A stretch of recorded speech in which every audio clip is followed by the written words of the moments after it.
অসংখ্য স্পার্ম ছিল যা মার ওভার সাথে গিয়ে মিলিত হওয়ার জন্য ছুটেছে। আচ্ছা ঠাকুর, এই প্রত্যেকটা স্পার্ম কি সেম চার্জ, সেম ইন্টারেস্ট? প্রত্যেকটা স্পার্মের ইন্টারেস্ট এবং চার্জ মানে ভর এবং ওজন কি সেম?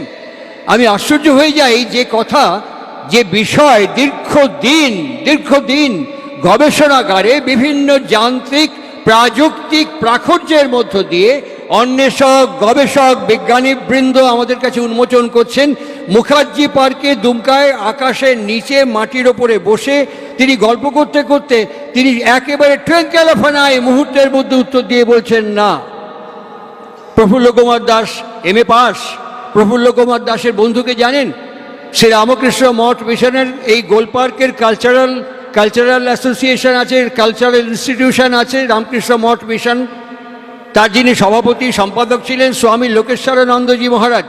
প্রফুল্ল কুমার দাসের বন্ধুকে জানেন? আমাদের ভারতবর্ষের অন্যতম নোবেল লরিয়েট ডক্টর অমর্ত্য সেনের মা অমিতা সেন। প্রফুল্ল দাসের বন্ধুকে জানেন? প্রফুল্ল দাসের বন্ধু হচ্ছে ভারতবর্ষের অন্যতম অর্থনীতিবিদ অম্লান দত্ত এবং ভবতোষ দত্ত। কোন পেরিফেরিতে মেলামেশা ঘোরাফেরা! আমি প্রফুল্ল কুমার দাসকে শান্তিনিকেতনের বিশ্বভারতীতে বহুবার দেখেছি, অনায়াস যাতায়াত যে কোনো জায়গায়, উপাচার্য থেকে করণিক পর্যন্ত। এই এমনতর প্রফুল্ল কুমার দাসের এত আহরণ, এত অর্জন নিয়ে তিনি বিস্মিত হয়ে অনুকূল চন্দ্রের দিকে তাকিয়ে আছেন। ঠাকুর প্রত্যয়ের সাথে বলছেন না, প্রত্যেকটা স্পার্ম আলাদা আলাদা, প্রত্যেকটা স্পার্মের চার্জ আলাদা, প্রত্যেকটা স্পার্মের ইন্টারেস্ট আলাদা, প্রত্যেকটা স্পার্মের গ্রহণ এবং অর্জন ক্ষমতা আলাদা।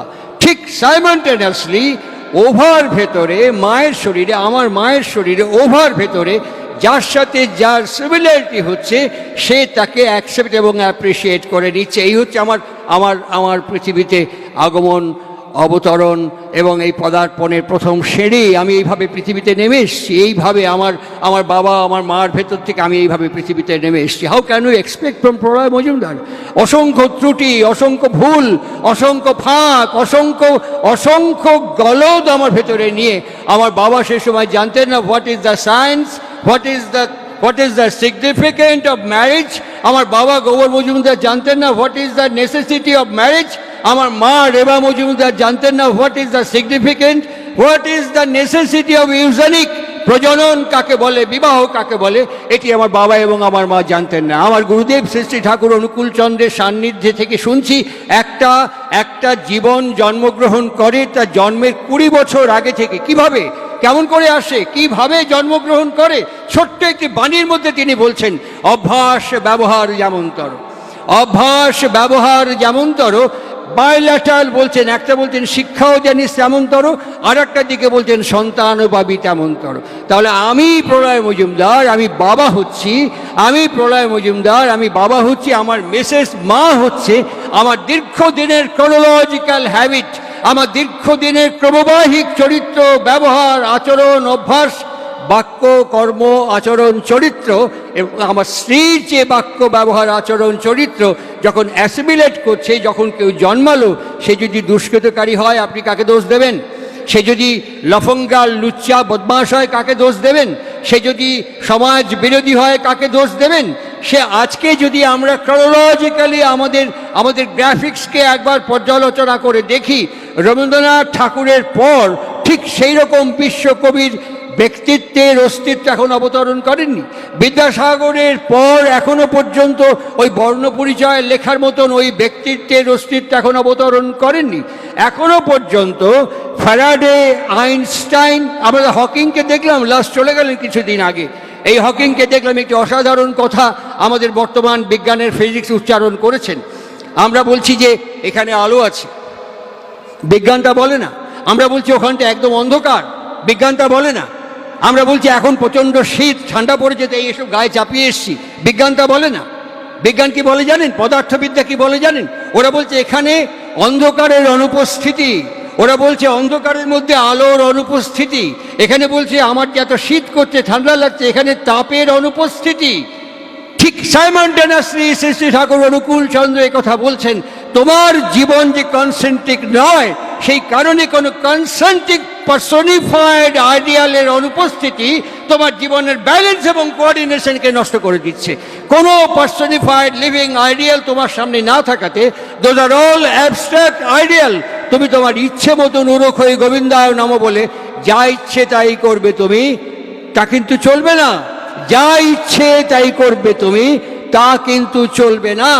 ভালো ছাড়া মন্দ করলে পরিস্থিতি ছাড়বে না। এই বিপন্নতার মধ্যে আমরা বিপন্ন পাড়ায় পরম প্রেমময় শ্রী শ্রী ঠাকুর অনুকূল চন্দ্রের আলোকময় জীবনকে অবলম্বন করে মার্গ উন্মোচনের দিকে এগোচ্ছি। খুব সংক্ষেপে আমার উপসংহারে ফিরবো আমি। তার মাধুর্যমণ্ডিত জীবন, পাশাপাশি দুটো চিত্র। আগেরটা বলে নি, এটা আমার কথা নয়, এটা আমি এই লিলুয়াতে কিছুক্ষণ আগে বলে আসলাম, বা কলোরা বা ডোমজুড়ে এর আগেও বলে থাকতে পারি। এটা রিপিটেডলি হয়তো শুনে থাকতে পারেন, বা আমার কথা এই যারা এই দেবাশিসের বাবা কার্তিক এরা যারা পরিবেশন করেন হয়তো এদের চ্যানেলেও দেখে থাকতে পারেন। তা হোক, আমি আবার রিপিট করছি কথাটা, যদি শুনেও থাকেন আবার রিপিট করছি। এটা সঞ্জীব চট্টোপাধ্যায়ের কথা, আমি জাস্ট আপনাদের কাছে পরিবেশন করছি মাত্র। সঞ্জীব বাবু লিখছেন যে একটি ভদ্রলোক বিয়ে করেছেন, তার মা আছে এবং তার স্ত্রীকে নিয়ে এসছেন। আসার পরে মা, বিয়ের আগে পর্যন্ত মা একটু গোড়াকু মাসত, মা একটু পান দোক্তা সব খেত। আর প্রত্যেক দিন ছেলে যখন অফিসে বেরোতো মাকে জিজ্ঞেস করতো, মা তোমার দোক্তা আছে, তোমার গোড়াকু আছে, তোমার পান আছে, সুপুরি আছে, বারবার জিজ্ঞেস করতো। তা মা বলতো হ্যাঁ। আর প্রত্যেক দিন জিজ্ঞেস করতো, প্রত্যেক দিন বলার সঙ্গে সঙ্গে নিয়ে এসে হাজির করতো। আর ঠিক বিয়ের বেশ কিছুদিন পার হয়ে যাওয়ার পর, এখন বাড়িগুলো তো খুব সুন্দর, ফ্যান্টাস্টিক ডিজাইন। আগেকার মতো বাড়িঘর তো এখন আর দেখতে পাওয়া যায় না। একটা ঘুরেই বিশাল একটা ডাইনিংয়ের মতন একটা লাউঞ্জ, তার ওপর থেকে দোতলায় উঠে যাওয়ার মতো একটা স্টেয়ার, একটা ওপরে একটা ব্যালকনি, তারপর সে ঘর। নিচের ঘরে সবসময় বাপ মা ঠাঁই হয়, সুতরাং বাপ মা ওই নিচের ঘরই থাকছে। যুক্তি হচ্ছে হাঁটুতে ব্যথা, কোমরে ব্যথা, পড়ে যেতে পারো, সিট ভিটি ভাঙতে হবে না, ওই নিচেই থাকো, নিচে আমরা লজ্জরে ফ্যান লাগিয়ে দিচ্ছে, ওতেই চলবে, নিজের মধ্যে ঘোরাঘুরি করো। মা বাবাও তাই মেনে নেয়, ঠাকুরদা ঠাকুমাও তাই মেনে নেয়। সুতরাং ওই নিচের ঘরে মা থাকে। ছেলে যখন নেমে আসে প্রত্যেক দিন বলে, বাবা আমার দোক্তা ফুরিয়ে গেছে, জর্দা ফুরিয়ে গেছে, পান সুপুরি ফুরিয়ে গেছে। ছেলে বুটে ফিটে বাদ্যে শোনে, ডিক ডিক ডিক ডিক করে বেরিয়ে চলে যায়। বেশ কিছুদিন বাদে একদিন মা দেখছে, রোজ ভুলে যায়, একদিন দেখছে যে ওপরের থেকে তার বউ, মানে কয়েকদিন হলো, 1 মাস হয়েছে, বউ ফিরে এসে ব্যালকনিতে এরকম করে ভর দিয়ে, এখন তার হ্যাগো শুনছো চুরি নাড়িয়ে ডাকা এসব উঠে গেছে, এখন ডাকগুলো খুব সুন্দর এসছে, হাই। আর সুতোর ফিতে বাদ্যে এরকম করে তাকানোর সঙ্গে সঙ্গে বলছে, হাই, এই দেখো এরকম করে একটু চুলকালাম, গায়ে এরকম খড়ি বেরিয়ে যাচ্ছে, প্লিজ একটা নিভিয়া আজকে এনো কিন্তু। তখন মাথাটা নেড়ে চলে গেল। আর মা পাশ থেকে বলছে, আমার দোক্তা জর্দা সুপুরি পান চলে গেল। ফিরে আসার পর গিন্নি ওপরে ব্যালকনি যেরকম করে দাঁড়িয়ে আছে, তখন বলছে নিভিয়া ছুড়ে দিয়ে দিল, ফট করে ক্যাচ করে নিলে, একদম ফট করে লুপে নিয়ে নিলে এরকম করে। আর মা তখন বলছে যে আমার দোক্তা পান জর্দা গুড়াকু ভুলে গেছি, পরে আনবো। তুই বউয়ের আঁচলের তলে চলে গেলি, এই কদিন বিয়ে হওয়ার পর বউ যা বলছে প্রম্পট কাজ করছে, আর তোকে আমি এতদিন থেকে বলছি, একটুও মাথার মধ্যে থাকছে না। মাকে 2 হাত ধরে নিয়ে একটা টুলের ওপরে বসিয়ে বলছে, মা কিছু মনে করো না, দুঃখ পেও না, এটা হচ্ছে টেকনিক্যাল ফল্ট। আরে বাবা, কেবল ফল্ট জানি, টেলিফোন খারাপ হয়, ইলেকট্রিক খারাপ হয়, কেবল ফল্ট হয়, টেকনিক্যাল ফল্ট আবার কি? বলছে টেকনিক্যাল ফল্ট কি জানো, আমি যখন বেরোই তখন তুমি আমাকে কানে কানে পুটো পুটো করে বলো প্যারালাল, এখান দিয়ে ঢোকে, এখান দিয়ে ফাঁস করে হাওয়ায় মিলিয়ে যায়। আর তোমার বৌমা কিরম বলে জানো, আমি যখন শুই প্রত্যেক দিন সারাদিনের ধকলের পর ক্লান্ত হয়ে শুই, তখন আমার বউ এরকম করে গুঁতো মেরে বলে, তুমি যে খাটটায় শুয়েছেন এটা আমার বাবার দেওয়া, তোমার বিয়ের সময় বউ হাতে যে খরচা করেছেন ওটা আমার বাবার দেওয়া, তুমি যে দিক দিক দিক দিক করে যাও না ওটা আমার বাবার কিনে দেওয়া। আর তোমাকে এতদিন থেকে বলছি একটুখানি মনে থাকলে একটা নিভিয়া নিয়ে আসতে পারো না, একটা নিভিয়া আনতে পারো না। এই প্রত্যেক দিন গুঁতো খাই, একটা কান এরকম করে শুয়ে থাকি, বালিশে একটা কান প্যাক করা থাকে আর একটা কান দিয়ে ঢুকে স্ট্রেট ব্রেনে গিয়ে হিট করে, মা বুঝেছি, একদম স্ট্রেট ব্রেনে হিট করে, ওই জন্য ওটা প্রম্পট হয়। আর তুমি বলো এখান দিয়ে ঢুকে এখান দিয়ে বেরিয়ে যায়, ওই জন্য মুশকিল। এই বিপন্নতার মধ্যে সম্পন্নতার রূপরেখা যদি আমার কাছে না থাকে, তাহলে পরে আমার কনসেন্ট্রিক অ্যাটিটিউড এবং কনসান্ট্রিক অ্যাক্সেলারেশন কেমন করে হতে পারে সেটা আমি ঠিক ভালো করে বুঝতে পারবো না। ঠিক যার আলোকময় জীবনকে নিয়ে, যার জীবনকে নিয়ে আমরা আজকে এই উৎসবে অংশগ্রহণ করেছি, তিনি তখন খুব সম্পন্ন ছিলেন না, অত্যন্ত বিপন্নতার মধ্যে তার ভাই বোন মা এদেরকে নিয়ে তিনি সংসার উদযাপন করছেন। তার বিবাহিতা স্ত্রী, যাকে আমরা শ্রী শ্রী বড়মা বলি, একটু মোটাসোটা ছিলেন। একটা মাত্র ভালো কাপড় ছিল, একটা মাত্র ভালো কাপড় ছিল, যে কাপড়টা পরে উনি লোকজনের সামনে বাইরে বেরোতেন। আর কাপড় ছিল না। আর একটা গামছা ছিল, যে গামছাটা অনেক বড় মাপের। গামছাটা গায়ে জড়িয়ে তিনি মাদুরে মাটিতে তার স্বামীর পাশে শয্যা গ্রহণ করতেন। সেদিন বসতে গিয়ে ফ্যাস করে পুরনো হয়ে গিয়েছিল, পাছের কাছে গামছাটা ফেসে যায়, ফুটো হয়ে যায়। তিনি শুয়েই তার স্বামী, আজকের যিনি আমাদের পরম প্রেমময় শ্রী শ্রী ঠাকুর অনুকূল চন্দ্র বিবেকানন্দ কিছুক্ষণ আগে গান গাইছিলেন, মানুষই তনু আশ্রয় করে যুগের শেষে যিনি আবির্ভূত হলেন, তিনি কি বার্তা দিলেন আমার কাছে? তার আচরণ, তার বিচলন, তার বেনির্মাণ কি চিত্রিত করলো চালচিত্রের মতো আমার কাছে। তিনি এসে সঙ্গে শুনেই তার স্বামীকে বলছেন, জানো আমার না এই একটাই, তুমি আমাকে একটা গামছা দিতে পারো? তখন স্বামী অনুকূলচন্দ্র পাশে শুয়ে আছেন। তখন যেই এই কথাটা শুনলেন, তাক করে সোজা হয়ে বসেই বলছেন, বড় বউ, শালা তুমি একটা ভুল করে ফেললে। বড় মা তখন বলছেন, ভুল করলাম? কি ভুল? আরে তুমি তো আমাকে বিয়ে করেছো, আমি তো তোমাকে বিয়ে করেছি, আমার হাত তোমার হাতের উপরে নিয়ে আমার অন্ন বস্ত্র বাসস্থান সব দায়িত্ব তুমি গ্রহণ করেছো। আমি আমার স্বামীকে বলবো নাকি পাড়ার লোককে বলবো আমার গামছার কথা? কি ভুল করেছি? ঠাকুর তখন বড়মা মুখের দিকে তাকিয়ে থেকে বলছেন, তুমি এই কথাটা আমার মা করলে ভালো হতো। যাক, একবার বলিছ, আর কিন্তু কয়ে না, কেমন? এরপর থেকে তোমার যা কিছু প্রয়োজন সব আমার মার কাছে কওয়া, বুঝেছ? এই বলেই তিনি অবিনাশ চক্রবর্তীকে ডাক দিলেন পরের দিন সকালে। ডাক দিয়ে বলছেন যে, অবিনাশদা, আপনি কলকাতায় গিয়ে একটা বড় সাইজ জানেন তো, ওরকম একটা পেল্লায় গামছা কিনে নিয়ে আসবেন। আর সন্ধ্যেবেলার মধ্যেই পাবনা হিমায়তপুরে ঢুকবেন, ঢুকে গামছাটা বড় বউকে দেবেন না, গামছাটা আমার মার কাছে প্রণাম করে মার পায়ের কাছে রেখে কবেন কি, মা, গতকাল রাত্রে মা মহামায়া আমাকে একটা স্বপ্ন দেখাইছিল, আর সেই স্বপ্নটা দেখার পর আমাকে মহামায়া বললেন গামছাটা কিনে বড় মাকে দিতে, তে আপনার পায়ে আমি দিয়ে গেলাম, এইটুকু ছোঁয়া যাবেন, আর কিছু করা লাগবে না। মা বড় বউকে দিবেনি। ঠিক ওইটা ঘটে যাওয়ার পর বড় মাকে দিয়ে দিলেন মা মনমোহিনী দেবী। এবার অবিনাশ চক্রবর্তী শ্রী ঠাকুরকে জিজ্ঞেস করতে নিয়ে, একটা সামান্য গামছার জন্য এরকম করে ঘুর পাকে এত নাটক করার দরকার কি ছিল? সরাসরি দিলেই তো হতো।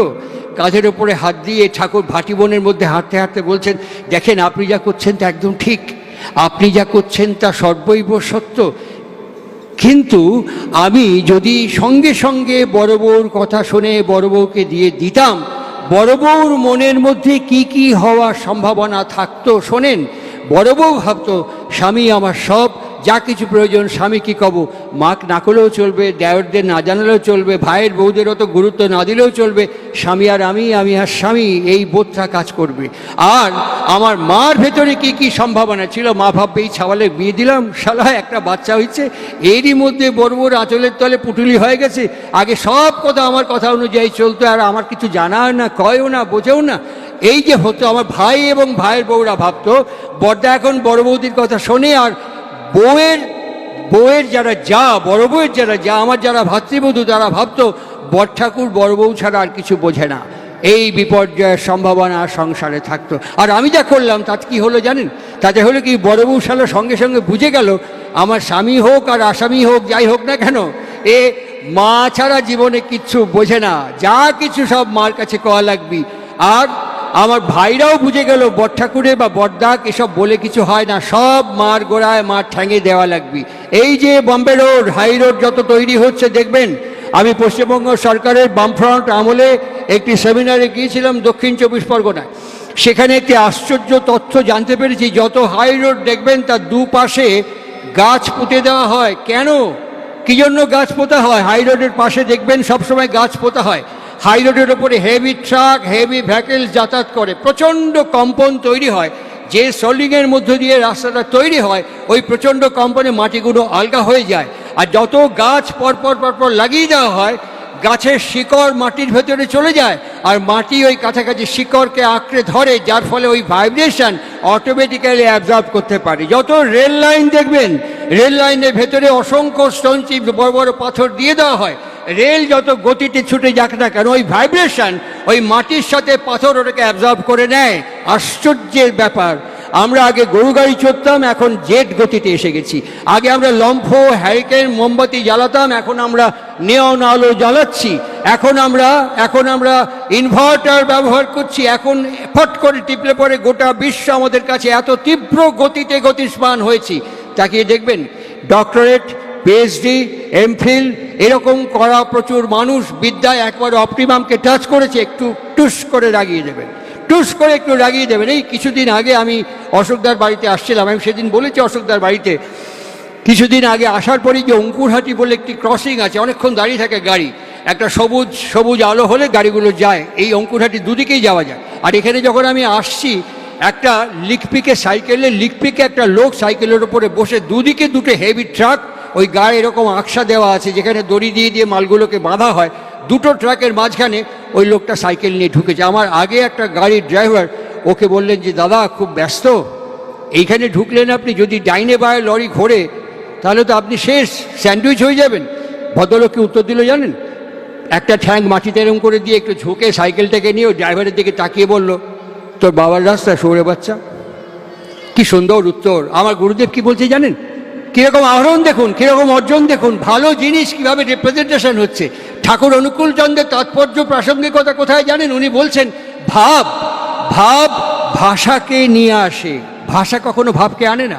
তাই একটা বিখ্যাত বরেণ্য ব্যক্তিকে যদি একটু রাগিয়ে দেন, ওই ডক্টরেটশিপ একাডেমিয়া তার ঠোঁট দিয়ে আর বেরোবে না, তার ঠোঁট দিয়ে তার ক্রনোলজিক্যাল জেনেটিক্যাল কনফিগারেশনের ভাষাগুলো বেরোবে। আবার একটি নিরক্ষর মানুষকেও যদি রাগিয়ে দেন, তার অ্যাটিটিউড এবং ফিজিক্যাল ফেনোমেনা দেখবেন তার ক্রনোলজিক্যাল হেরিডিটিকে ক্যারি করছে। ট্রেনে যখন যাতায়াত করতাম, 3 জনের সিট লোকাল ট্রেনে, 3 জনই বসে আছে, সবারই স্বাস্থ্য পাচা মোটামুটি ঠিকই, আর জায়গা নেই, তবুও দেখবেন আপনারা যাতায়াত করতে করতে ভিড় হয়ে গেলে একজন প্লিজ একটু অ্যাডজাস্ট করুন না, একটু সরে যান না, সরতে ঠেকে গেছেন আর জায়গা নেই, একটা সিটের কাঠের একটুখানি পেজ আর একটা এয়ারে হ্যাঙ্গিং হয়ে আছে, তবুও কিছুক্ষণ বসে ওর মধ্যে গুতুগুতি করতে থাকবে। আমাকে একদিন এরকম বলেছিল, প্লিজ একটু অ্যাডজাস্ট করুন না। আমি বললাম আপনি বসুন, আমি আমার হাঁটুতে কোমরে এখনো জোর আছে, আমি দাঁড়িয়ে যেতে পারবো, আপনি বসুন। তখন বলছে যে অ্যাটিটিউড ইজ এভরিথিং। আমি বললাম না, এরপরে একটু লেজ আছে, অ্যাটিটিউড কামস ফ্রম হেরিডিটি।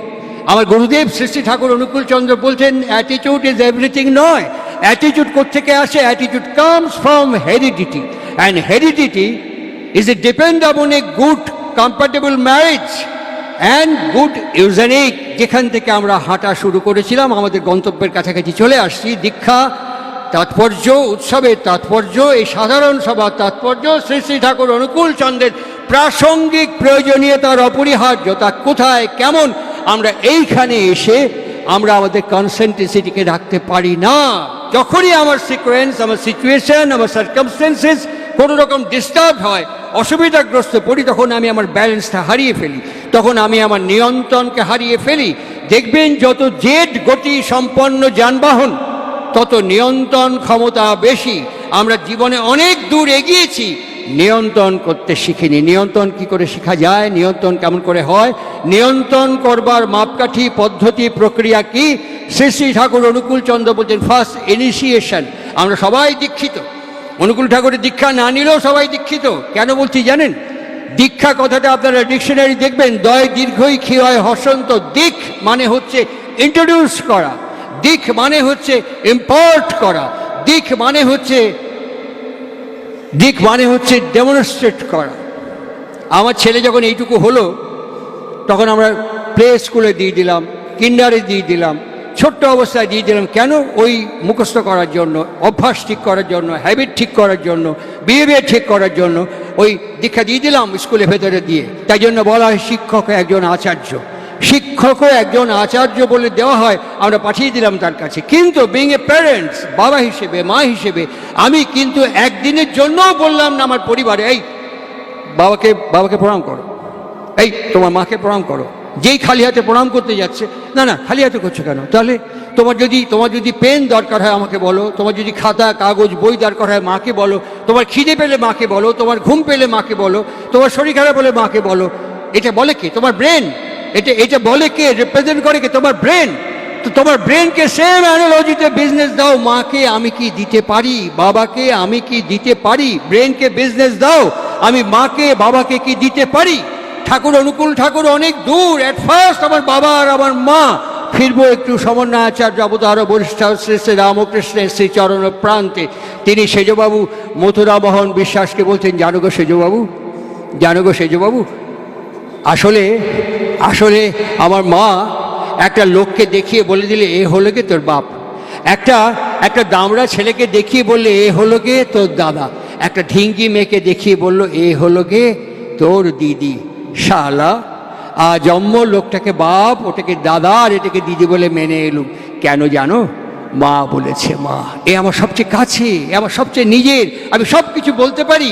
তাই গিরিশচন্দ্র যখন শ্রীরামকৃষ্ণকে তার বাড়ি থেকে হাত ধরে টেনে তুলে ধাক্কা দিয়ে বলল, বাকিটা দক্ষিণেশ্বরে গিয়ে খাও, সেই রাতেই সমন্বয়াচার্য অবতার বরিষ্ঠায় অবতরণ করে বললেন, কাঁদছিস কেন?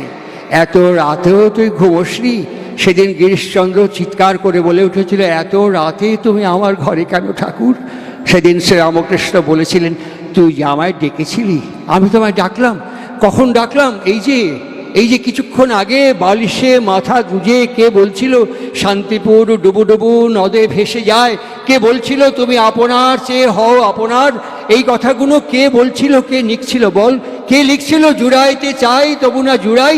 এই কথাগুলো কে বলছিল? আমি লিখেছি। ঠাকুর তুমি জানলে কি করে? মৃগনাভির গন্ধ কি লুকোনো যায় না? মৃগনাভির গন্ধ লুকোনো যায় না। যখনই আমি কনসেন্ট্রিক হব, তা সেরে কোথায়?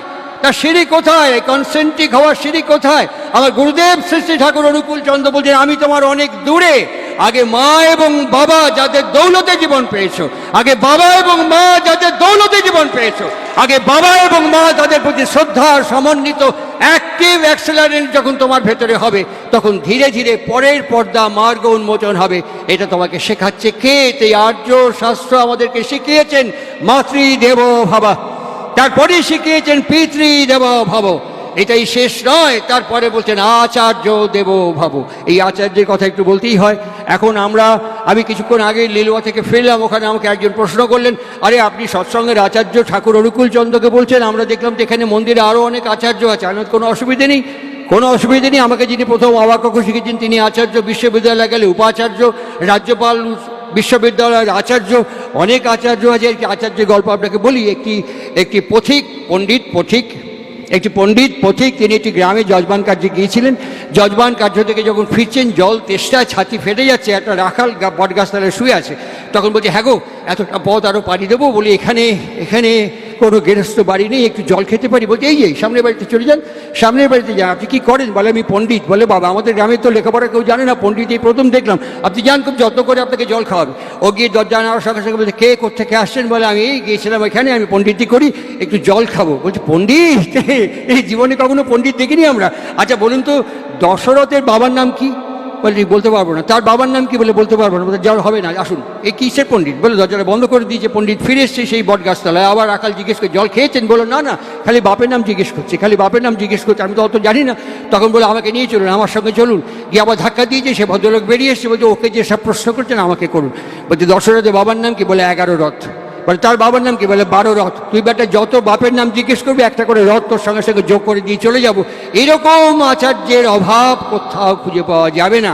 শ্রী শ্রী ঠাকুর অনুকূল চন্দ্র এত তাৎপর্যপূর্ণ অস্তিত্বের ব্যক্তিত্বের বিগ্রহ, তিনি আমাদের কাছে স্পষ্ট ভাষায় বললেন, ইষ্ট গুরু পুরুষোত্তম, প্রতীক গুরু বংশধর, রেত শরীরে সুপ্ত থেকে জ্যান্ত তিনি নিরন্তর।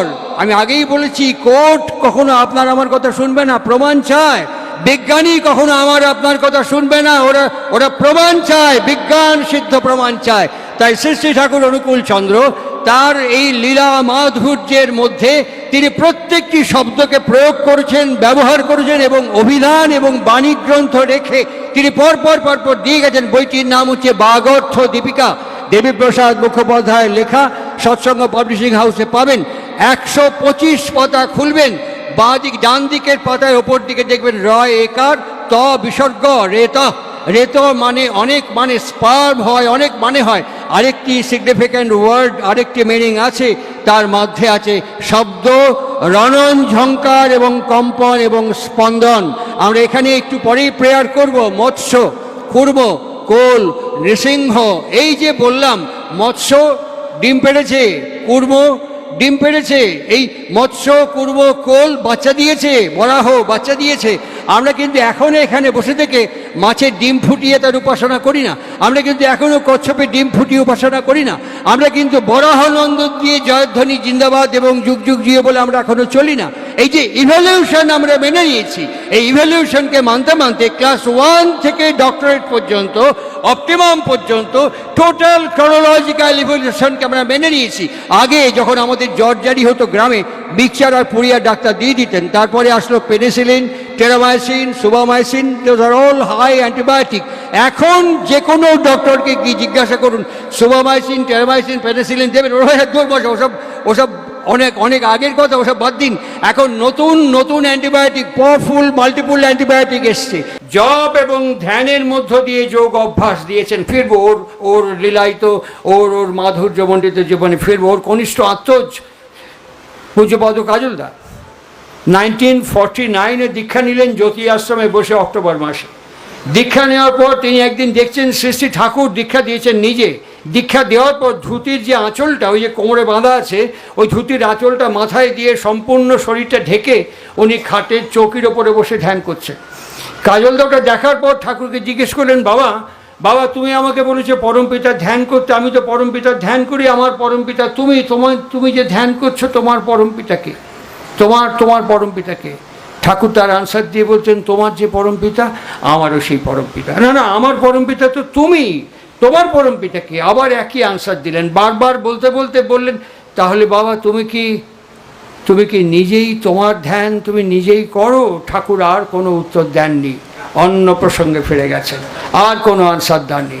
ঠিক এইরকমভাবে তিনি কখনো কখনো ধরা দিয়েছেন, কখনো কখনো তিনি আবির্ভূত হয়েছেন। আমার খুব মনে আছে, পাটনা হাইকোর্টের চিফ জাস্টিস ছিলেন প্রফুল্ল কুমার ব্যানার্জি। তখন আমরা দেওঘরে অক্ষয় স্মৃতি বাড়িতে থাকি। আমি আমার এই কানে, আমার এই চোখে একবার শুনেছি তার শ্রীমুখে নিজস্ব পরিচয়, একবার শুনেছি। তখন আমি অক্ষয় স্মৃতি বাড়িতে থেকে হাউজার ম্যান্ডার বাড়িতে, হঠাৎ রাত্রি 12টা নাগাদ বিশু মুখোপাধ্যায় দা এবং প্রফুল্ল ব্যানার্জি দা এসে হাজির হয়ে তিনি বললেন, ঠাকুর আপনাকে ডাকছেন আমার বাবাকে।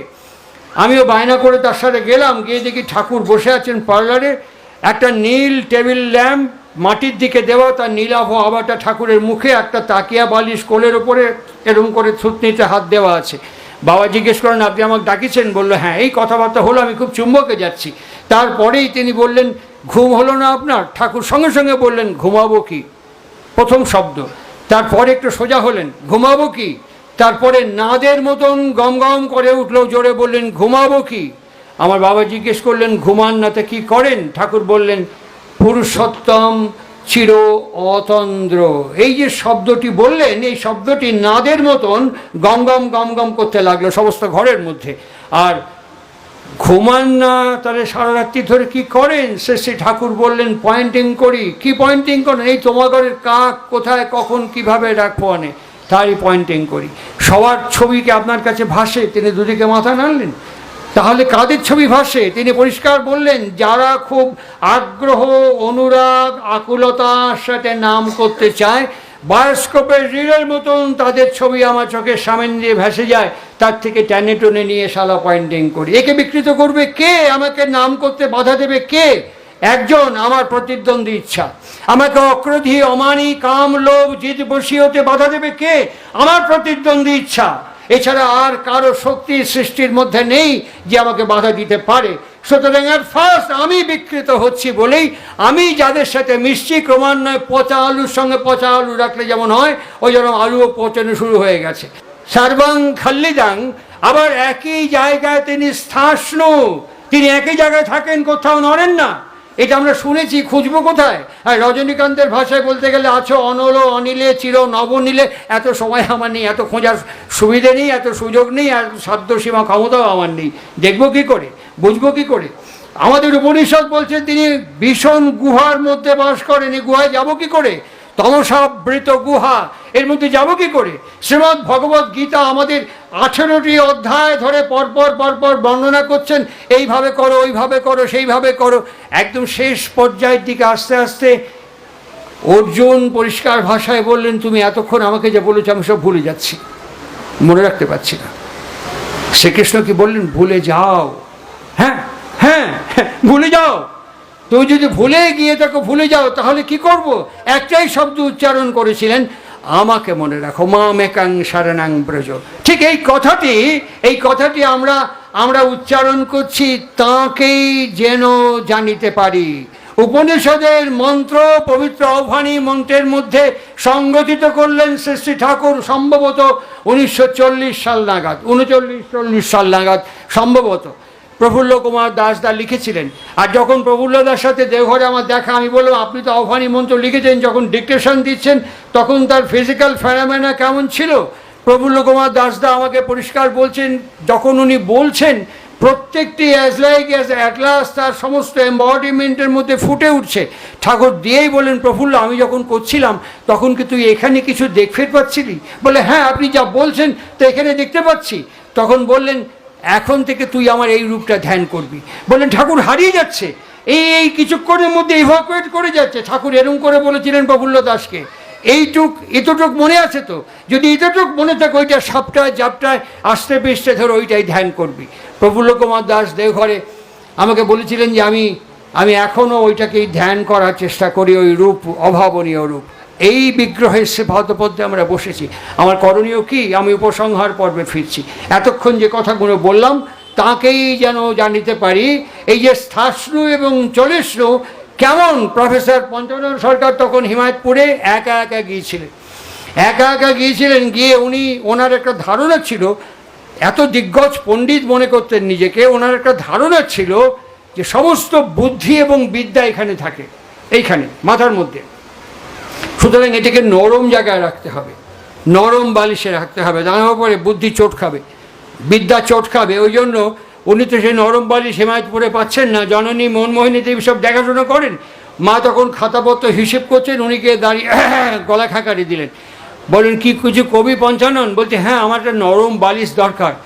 মা মনমোহিনী দেবী খাতার হিসেব করতে করতে বলতেন, তুই বাড়ি চলে যা, বাড়িতে মাথার নরম বালিশও পাবি, পাশে কোল বালিশের মতো বউও পাবি, এখানে আর দরকার নেই, তো এখান থেকে চলে যা। খুব অভিমান হয়েছিল, একবারে অহংকারী দাম্ভিক ব্যক্তিত্ব, খুব আহত হয়েছিলেন।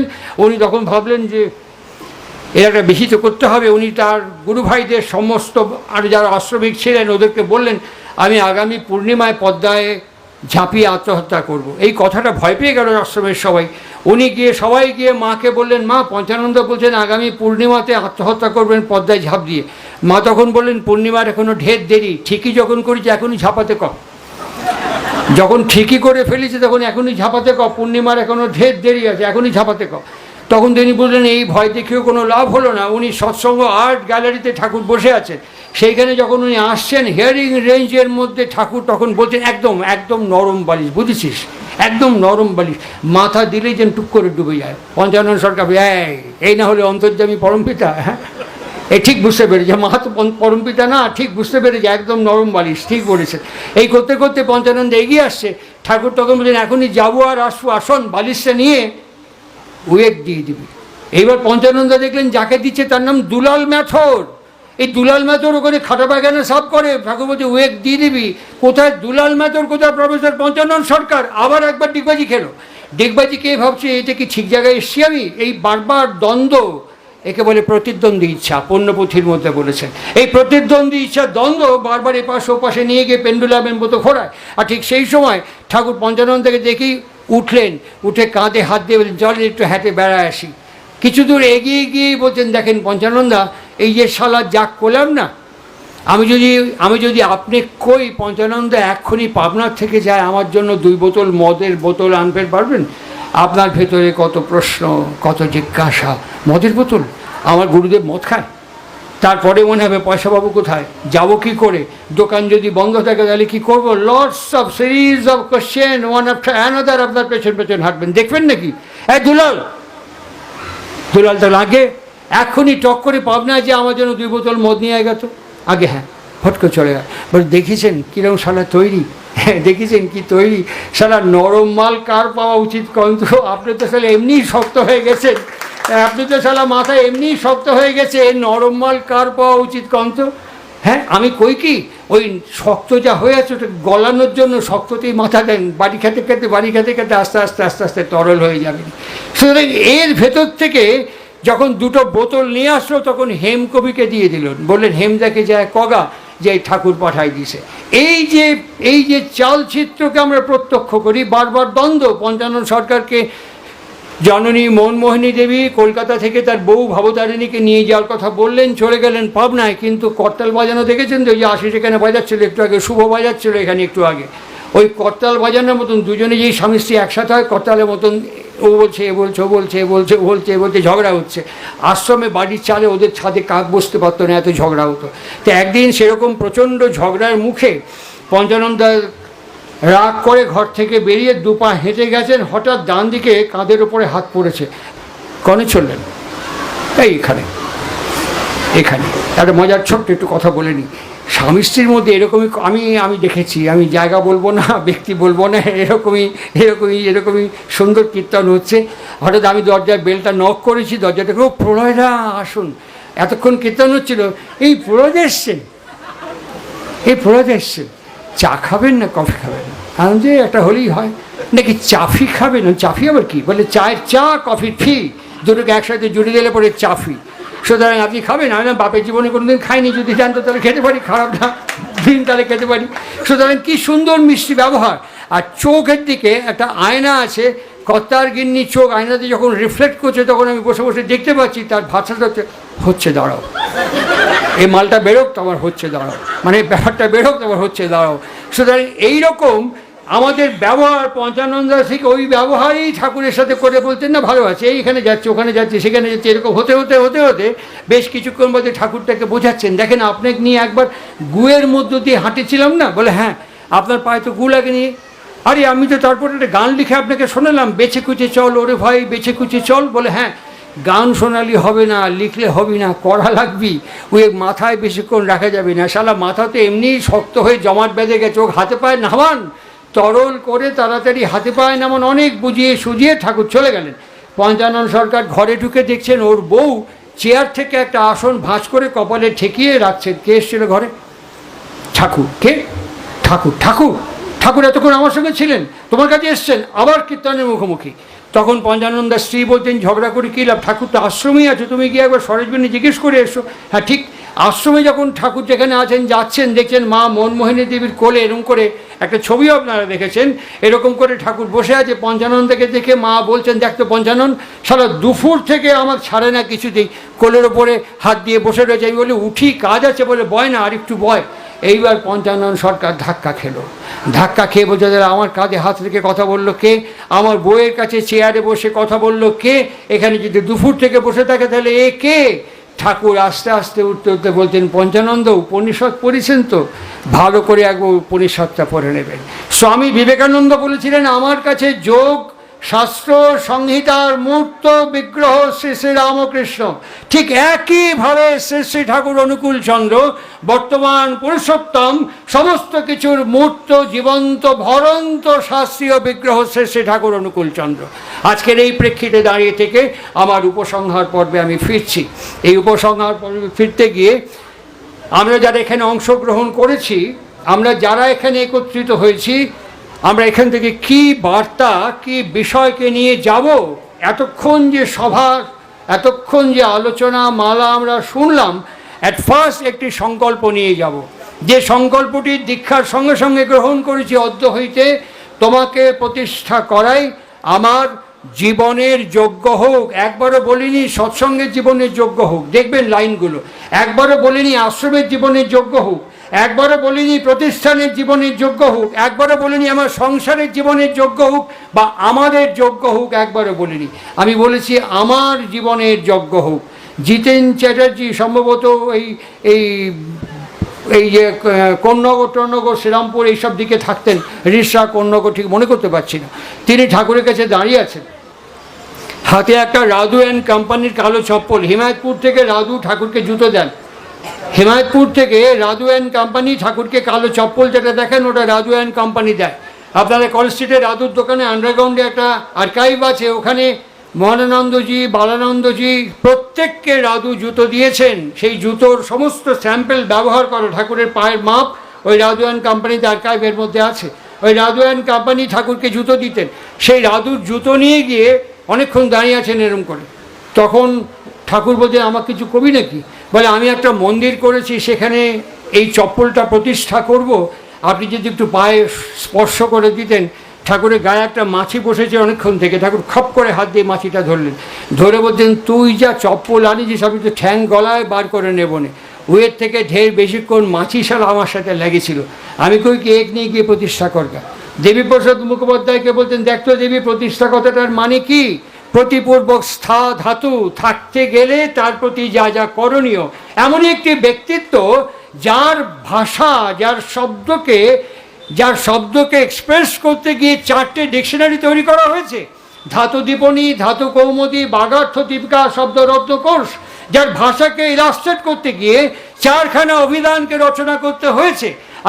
আমি এখনো পর্যন্ত জানি না যে ভারতবর্ষে কেন প্রাচ্য দেশে কোনো ব্যক্তির শব্দকে ইলাস্ট্রেট করবার জন্য কোনো অভিধান রচনা করা হয়েছে না, একমাত্র শ্রী শ্রী ঠাকুর অনুকূলচন্দ্র ছাড়া। পাশ্চাত্যে আমরা জানি, এরকম অনেকের নাম জানি, পাশ্চাত্যে অনেক ডিকশনারি তৈরি হয়েছে তার ভাষাকে ব্যবহার করার জন্য, প্রকাশ করার জন্য। ঠাকুর বললেন প্রতিপূর্বক স্থা, থাকতে গেলে তার প্রতি যা যা করণীয়। কি কি করণীয়? আমি বলি আপনাদের কারো অকল্যাণ হবে না, কারো অমঙ্গল হবে না, কারো ক্ষতি কিচ্ছু হবে না, কিচ্ছু ক্ষতি হবে না। ইষ্টভীতি যখন করবেন, আপনার সময় যখন ইষ্টভীতি করবেন, চেষ্টা করবেন ঠাকুরের নির্দেশিত সময়কে অনুসরণ করবার। যদি কোনো কারণে না হয়, যদি কোনো কারণে সেই সময়কে আমি স্পর্শ করতে না পারি, আপনি যে সময় ইষ্টভীতি করবেন বিগ্রহের কাছে বসবেন। আমি এখন বলছি, বাড়িতে ফিরে গিয়ে আগামীকাল থেকে আমাকে কল ব্যাক করবেন আশিসের মাধ্যমে, এই বিগ্রহের দিকে তাকিয়ে স্পষ্ট ভাষায় বলবেন আমি তোমার নির্দেশ মতো সময়কে ধরতে পারিনি, আমার এই সময় আমি ইষ্টভীতি করছি, আমি তোমাকে দেখিনি ঠাকুর। একটাও মিথ্যে কথা না, আমি তোমাকে দেখিনি ঠাকুর। হ্যাঁ সত্যি বলছি, আমি তোমাকে চিনি না, আমি তোমাকে ভালোবাসি বলি, তুমি যেরকম করে ভালোবাসার কথা বলো আমি ওরকম করে তোমাকে ভালোবাসতে পারিনি, পাচ্ছি না, পারবো কিনা তাও আমি জানি না। এই যে আমি ইষ্টভীতি করছি, এটা টাকা নয় ঠাকুর, এটা পয়সা নয়। আমি তোমাকে না দেখে, তোমার কাছে না বসে, তোমাকে না চিনে, শুধু শুনে শুনে আমি দীক্ষা নিয়েছি। যদি একটুখানি ভালো না বাসতাম দীক্ষা নিতাম ঠাকুর, যদি এইটুকু ভরসা নির্ভর না করতাম, আমি সকালবেলা জলগ্রহণ না করেই হাতে করে ইষ্টভীতি করতাম ঠাকুর। আমি যেরকম ভালোবাসা বুঝি সেরকম করে ভালোবাসি। আমি তোমাকে আমার এই ভালোবাসার অর্ঘ্য নিবেদন করছি, তুমি নাও ঠাকুর, তুমি নাও ঠাকুর, আমি তোমাকে ভালোবাসি ঠাকুর। হ্যাঁ সত্যি ভালোবাসি। আমার ভেতরে সেই শক্তিটা প্রেরণ করো ঠাকুর, সেই শক্তিটা আমার মধ্যে প্রেরণ করো ঠাকুর, যাতে তুমি যা বলো তা আমি সঠিক সম্যক বিহিতভাবে পালন করতে পারি। আমাকে সে শক্তিটা দাও। তুমি আমাকে নাম করতে বলেছো, আমি করতে পারি না ঠাকুর, চেষ্টা করি কিন্তু ভুলে যাই। এই যখনই ভুলে যাই, আসন থেকে উঠে গিয়ে যখন বেডরুম থেকে টয়লেটে যাবেন, টয়লেট থেকে কিচেনে যাবেন, কিচেন থেকে ডাইনিংয়ে বা অন্য কোনো ঘরে যাবেন, ঠোঁটটাকে 10 বার 20 বন্ত ঠোঁটটাকে নাড়িয়ে যাবেন, 10 বার নাড়িয়ে যাবেন, আবার মনে মনে 10 বার করবেন, আবার 10 বার ঠোঁটে ঠোঁটে নাড়িয়ে নাড়িয়ে করবেন, আবার 10 বার মনে মনে করবেন। রেসিপ্রোকাল এফোর্ট দিতে থাকবেন, বারবার এফোর্ট দিতে থাকবেন, সিনসিয়ারলি উইথ ফুল ডিভোশনাল মুভমেন্টে। দেখবেন 7 দিন পার হবে না, অটোমেটিক্যালি নাম জপ হচ্ছে। এই ছবিটাকে আমরা বলবো না যে উত্তম কুমারের ছবি বা অমিতাভ বচ্চনের ছবি, আমরা বলবো শ্রী শ্রী ঠাকুর অনুকূলচন্দ্রের ছবি। তার সমস্ত ভাব এর মধ্যে ইমপ্রেসড হয়ে আছে। এমন কখনো কখনো সময় আসে যখন নাম করতে করতে মাথা গরম হয়ে যায়, নাম করতে ইচ্ছে করে না, নাম করতে ভালো লাগে না, তার বাণী গ্রন্থ পড়তে ইচ্ছে করে না, বাণী পড়তে ভালো লাগে না, মগজ নিতে পারে না, এমন কখনো কখনো সময় আসে।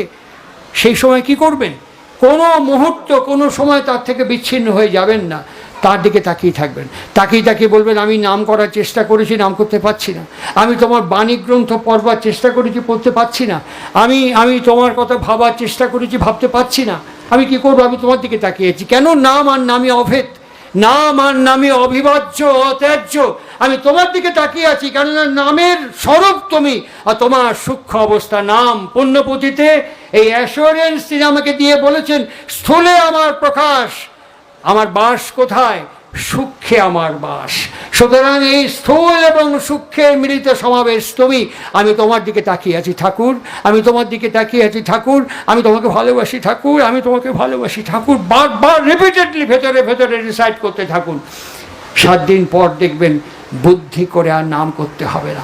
সৎসঙ্গ বুদ্ধিজীবীদের বিশ্বাস করে না, গুরুত্ব দেয় না। সৎসঙ্গ আন্দোলনে বুদ্ধিজীবীদের খুব গুরুত্ব নেই। একমাত্র সৎসঙ্গ আন্দোলন বিশ্বাস করে বিশ্বাসজীবী আন্দোলন। এখানে বুদ্ধিজীবীরা বুদ্ধির মধ্যে হা আছে না আছে, বিপর্যয় আছে। বিশ্বাসের মধ্যে হা নেই না নেই, কোনো বিপর্যয় নেই। সৎসঙ্গ বিশ্বাস করে বিশ্বাসজীবী আন্দোলন। আমার বিশ্বাসকে আমার ব্যক্তি জীবনে আমাদের এতগুলো পরিবারের মধ্যে যদি আমরা আগামীকাল থেকে স্টার্ট করতে পারি, গেদনি সৎসঙ্গ ঠাকুরের স্বপ্নকে পূরণ করবে। কেমন করে পূরণ করবে? 1949 সাল ঠাকুর তার আবির্ভাব ভূমি হিমায়তপুর থেকে দেওঘর এসছেন। 1946 সাল 1 সেপ্টেম্বর রওনা হয়ে 2 সেপ্টেম্বর দেওঘরে শুভ পদার্পণ করেছেন। কমাস হলো 2 মাস কয়েকদিন। এই 2 মাস কয়েকদিনের মধ্যে আমাদের যতীন দাসদার যজমান এডমন্ড জোসেফ স্পেন্সার, তিনি যতীনদাকে 20,000 টাকা পাঠিয়েছেন। আর যতীনদা 20,000 টাকা নিয়ে ঠাকুরের কাছে আসছেন। তার মধ্যে একটা ছোট্ট চিরকুট লেখা আছে, this rupee only for new Jerusalem, this rupee only for new Jerusalem. এই লেখাটা, টাকাটা নিয়ে আসছেন। ঠাকুর ফট করে বললেন, ওই টাকা দিয়ে আপনি জমি কিনুন, ওই টাকা দিয়ে আপনি জমি কিনুন। আর ওই টাকা দিয়ে গিদনিতে জমি কেনা হলো। আমরা ধরেই নিলাম জেরুজালেম হচ্ছে হিমায়তপুর, পাবনা জেলার হিমায়তপুর জেরুজালেম। আমরা ধরেই নিলাম দেওঘর হচ্ছে নিউ জেরুজালেম। তাহলে প্রশ্ন থাকবে, আবার নিউ জেরুজালেমের প্রশ্ন আসলো কেন? আর পরমপিতা পুরুষোত্তম থেকে অ্যাপ্রুভ করলেন কেন? আবার জমি কেনাতে বললেন কেন? এই প্রশ্ন থাকবে। গিদনি দিয়ে উন্নতি হবে না, আশ্রম দিয়ে উন্নতি হবে না, আপনাদের দিয়ে উন্নতি হবে। আমি সেদিনকে আশিস ছিল, আমি বলেছি 15ই আগস্টের উৎসব, ওরা বললে কালেকশন করতে বেরোবো। আমি কেন কালেকশন করতে বেরোবে? আমার বাড়িতে ছেলের জ্বর, আমার বাড়িতে বউয়ের শরীর খারাপ, আমি কালেকশন করতে বেরোই? আমার বাড়িতে পরিবারের সংকট, আমি কালেকশন করতে বেরোই? কেন কালেকশন করতে বেরোবে আশিস? খালি জানিয়ে দেবে 15 আগস্ট উৎসব, গিদনিতে উৎসব হবে বছরে 2 বার। আমাদের কালেকশন করতে বেরোনো, কেন কালেকশন করতে বেরোনো হবে? এতদিন 50টি বছরের মধ্যে ইষ্টবিধি পাঠাতে পাঠাতে কুকুর পুষলে টান হয়, পাখি পুষলে টান হয়, বিড়াল পুষলে টান হয়। আর এতদিন আশ্রমে যাতায়াত করতে করতে আমার বাড়িতে আমি কালেকশন পৌঁছে দেবো, কেন দিতে হবে? কি নির্মাণ হলো, কি প্রতিষ্ঠা হলো, কি তৈরি হলাম ভেতর থেকে? তো বিল্ড আপ ফ্রম উইদিন। কোনো কালেকশনের জন্য কারো কাছে কেউ যদি নাও যায়, আমার শত দায়িত্বে শত উৎসারণায় আমি আমার অর্ঘ্য আমার গুরুদেবের শ্রীপাদপদ্মে নিবেদন করব। চুরি হলো? অনেকে বলেন যে অডিট রিপোর্ট দেখান, চুরি হলো, তছরূপ হলো, অভিযোগ করব। একটা বাস্তব নিদর্শন, ডক্টর বদ্রীনাথ শীল, এই যে আমার বাঁ দিকে বসে আছে গৌতম মজুমদার, ওই মন্দিরে যখন আমি বসে আছি, বদ্রীনাথের মেয়ে, তুমি তো ছিলে, মন্দিরে এসে আমাকে প্রণাম করে বলছেন, কাকু কবে যাবেন আমাদের বাড়িতে? ডক্টর বদ্রীনাথ শীল তখন একজন ডেলিট সৎসঙ্গে, তিনি ঠাকুরের কাছে বসে আছেন। আর বসে থেকে ঠাকুরকে বলছেন, ঠাকুর আমরা যে ইষ্টভীতি অর্ঘ্য এখানে পাঠাই, এর একটা ব্যালেন্স শিট পার মান্থ যদি আমাদের কাছে আসে তাহলে ভালো হয়।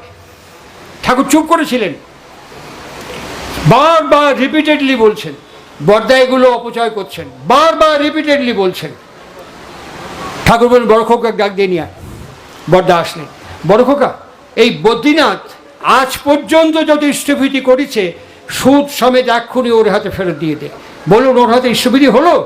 আমি চোখের সামনে দেখেছি বদ্রীনাথ শীল কাঁদে কেটে গড়াগড়ি খাচ্ছেন। ঠাকুর কর্ণপাত করেননি। শাশ্বতী বই, বাণীগ্রন্থ, তার মধ্যে তিনি বলছেন, হিসাব চাইলে পরে অপমান বোধ করে, হিসাব দিতে কার্পণ্য করে, হিসাবে গরমিল আছে। তুমি আরেকটু এগো, গিয়ে দেখবে অন্দরমহলে পায়ের ওপর পা তুলে দিব্যি বিশ্বাসঘাতকতা, কৃতজ্ঞতা এবং অকৃতজ্ঞতা ধূমপান করছে। একই সঙ্গে বোথ সাইড বায়োল্যাটারাল ট্রিটমেন্ট করলেন। হিসাব চাইতেও যেমন আমাকে বারণ করলেন, হিসাব চাওয়ার আগে সমর্পণ করা এবং প্রদর্শন করাতেও আমাকে তিনি বাধ্য করলেন। সুতরাং এই বায়োল্যাটারাল ট্রিটমেন্ট একে বলে নির্মাণযোগ্য। আমি যদি আমার পরিবারে এরকম নির্মাণ হই, এই কয়েকজন মানুষ যদি আমরা নির্মাণ হয়ে উঠি, গিজনি এরকম করতে করতে নিউজ আলমকে আলোকিত করে তোলো। দিস ইজ দিব্য জীবন, দিস ইজ আলোকিত জীবন। তিনি অলমাইটি, তিনি শরীরে থেকেও যেমন আছেন, তিনি শরীরে থেকেও না থেকেও তেমনই আছেন। একে প্রমাণ এবং প্রকাশ করার দায়িত্ব শিষ্যকুলের মধ্যে। তাই গিজনি সৎসঙ্গকে বলা হয় অবিকৃতভাবে ঠাকুরকে প্রকাশ করা। বক্তৃতা দিয়ে নয়, বক্তৃতা দিয়ে ঠাকুরকে প্রকাশ করা যায় না, অনুভূতি দিয়ে প্রকাশ করতে হয়, অনুভব দিয়ে প্রকাশ করতে হয়, আচরণ দিয়ে প্রকাশ করতে হয়। এবার ঋত্বিক সম্মেলনে আমি গিয়ে সৎসঙ্গে আমি আমার কথার মধ্যে বলেছি কি, আমার চলা আমার চরিত্র, আমার চলা সকাল থেকে রাত্রি পর্যন্ত আমার চলা আমার চরিত্র, আমার চরিত্রই আমার জীবন, আর আমার জীবন আমার পরমপিতার যাজন। এই এতগুলো মানুষ যদি আমরা এরকম স্লোগানে এবং অঙ্গীকারে সংবদ্ধ হয়ে উঠতে পারি, আগামী দিনে দেখবেন বিষ্ণুদাসদা যে কথা বললেন, প্রতিশোধ কাকে বলে। ঠাকুর প্রতিবাদ এবং প্রতিশোধ পছন্দ করতেন না, প্রতিস্থাপন পছন্দ করতেন। স্বামী বিবেকানন্দ তখন বিদেশের মাটিতে, সেই সময় কিছু ধর্মপ্রাণ ভক্ত মানুষ ওকে ইনসাল্ট করছেন এবং অ্যাসল্ট করার জন্য ওকে নানান রকম প্রশ্ন করছে। স্বামীজি নিরুত্তর ছিলেন। তিনি একটা ঝোলার থেকে একটা স্কেল বার করে বললেন, এই স্কেলটাকে ছোট করে দিন। স্কেলটা এরকম করে দেখে বললেন, এমন না ঠিকই কাজ, হট করে মুটকে ভেঙে ছোট করে দিল। স্বামীজি তাকিয়ে হাসলেন, হেসে একই মাপের আরেকটা স্কেল বার করে বললেন, আমি আপনাকে যে প্রশ্ন করলাম আপনি আমাকে সেই একই প্রশ্ন করুন। উনিও সেই প্রশ্ন করলেন। স্বামীজি সেই স্কেলটা টেবিলের ওপর রাখলেন, ওর থেকে বড় একটা স্কেল ঝোলার থেকে বার করে পাশে শুইয়ে দিয়ে বলেন, দেখলেন আপনার স্কেলটা ছোট হয়ে গেল। আমরা এমন করেই বিশ্বাস করি, কাউকে ভেঙে চুড়ে খাটো করে অসম্মান অপমান করে ছোট করি না। তো বিল্ড আপ ফ্রম উইদিন, আমার যোগ্যতাকে বাড়াতে বাড়াতে সে অটোমেটিক্যালি একদিন ছোট হয়ে যায়। আর ছোটকে তিরস্কার, ভৎসনা, উপেক্ষা, অবজ্ঞা নয়, ছোটকে আলিঙ্গন, গ্রহণ, উদ্বর্ধনের মধ্য দিয়ে ছোটকে বড় করে তোলার নাম হচ্ছে ধর্ম পরিপালন করা। ৭৬ বছর বয়সে স্বাধীনতার প্রেক্ষিতে দাঁড়িয়ে থেকে এই পাঠ এবং প্রশিক্ষণ আমরা দেশ থেকে পাইনি। স্যার আব্রাহাম লিঙ্কন আমাদেরকে বলেছিলেন, দেশ তোমার জন্য কি করলো কখনো ভাবতে যেও না, তুমি সব সময় ভাববে তুমি দেশের জন্য কি করেছো। শ্রী শ্রী ঠাকুরের বইটার নাম বলছে বিধান বিনায়ক এবং সমাজ সন্দীপনা। তার মধ্যে শ্রী শ্রী ঠাকুর অনুকূল চন্দ্র এই কথাটি বহু আগে, আব্রাহাম লিঙ্কন বলার বহু আগে শ্রী শ্রী ঠাকুর অনুকূল চন্দ্র বলেছেন, তুমি রাষ্ট্রের সহায়ক শক্তি হিসেবে কাজ করো, সুনাগরিক হয়ে ওঠো। নগর আছে, নাগরিক কোথায়? বাণী আছে তার, নগর আছে, নাগরিক কোথায়? আজকের নগর আমাদের অনেক, নাগরিক সেখানে কোথায় পিচ করে পানির পিক ফেলে দিচ্ছি। কিন্তু এই আমি যা মেট্রোতে গিয়ে কিন্তু পিচ করে পানির পিক ফেলতে পারছি।